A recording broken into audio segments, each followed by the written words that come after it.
Një nga burgjet më famkeqe të regjimit komunist në Shqipëri, ai i Spaçit në Mirdit për të herë gjithnjë më shumë vizitorë, vendas dhe të huaj. Ndonse në gjendje të degraduar, godina e këtij burgu janë kthyer në një pikë referimi për të gjithë ata që duan të njihen me të kaluarën e errët komuniste të vendit tonë. Sipas të dhënave zyrtare, në 6 muajt e parë të këtij viti, burgu i Spaçit është vizituar nga mbi 1300 persona, mes të cilëve shumë nxënës shkollash dhe turistë të huaj. Ke burgu i Spaçit ka shumë interes.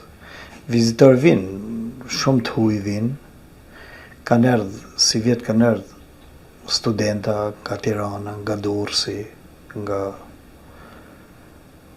gjithë, edhe ka pas dhe vizitorë tjerë nga Kosova. Për që janë interesu?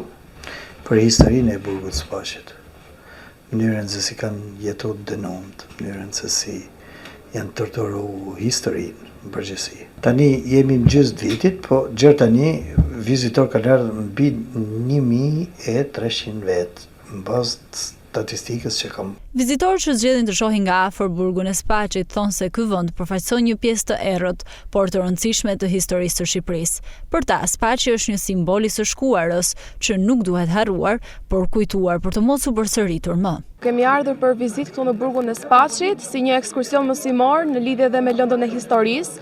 Kemi ardhur të mësojmë për torturat, për historitë e këtij vendi këtu në mënyrë që ne ta kujtojmë historinë, jo si diçka që duhet fshirë, po si diçka që ne duhet të mësojmë. Ky ishte një vend goxha interesant, na tregoi shumë rreth torturave dhe gjërat që kishin kaluar këta të burgosur, për pas një arsye thjesht të burgosur politik që ishin kundër regjimit komunist, që ishin për lirimin e popullit. Ishte një vend shumë interesant.